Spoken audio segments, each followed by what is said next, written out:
За миний охин энер заяа хэдэн ном уншсан өнөөдрийн хүртэр. 350-аас 400 ном. За англи хэл дээр хэдэн ном уншсан? 320-ыг нь англи хэл дээр, 20-ыг нь монгол хэл дээр уншсан. За ямар ном хамгийн их таалагдсан? Достоевскигийн Гин ба шитгэл. За чамайг номноос гаргах гэж аав ээж хоёр чинь маш их зовсон шүү. Ер нь баг чамайг ер нь зодох уу яах уу гэж бодож ирсэн. Ягаад тэгэхээр чи маш их ном уншиж ирсэн. Одоо миний охин ядрах байх гэж аав ээж маш их санаа зовж ирсэн шүү. За миний охин энергүнж бас л ном уншиж ирсэн. За хэдэн ном уншсан? 200 хавцаа ном уншсан. За ямар хэл дээр уншсан? Англиар. За ямар ном хамгийн их таалагдсан?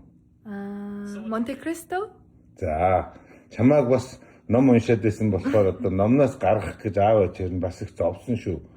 Одоо их ном уншаад ядраад хичээл номдоо муудчин гээд их гүрийж аав ээж нь их зовсон шүү. Та хоёрыг номноос гаргах гэж их асуудал гарсан шүү. За миний бага охин бөөм витамин энерхин. За хэрэг их ном уншсан. Яг 100-аас 200 хаа. Тэгээд миний хамгийн дуртай ном сайн мэдгүй байна. Гэтэ би Metamorphosis, Franz Kafkaгийн ном таалагдсан. Яг саяхан уншсан. За чамайг бол арай зодож ихтэй хүрээгүй.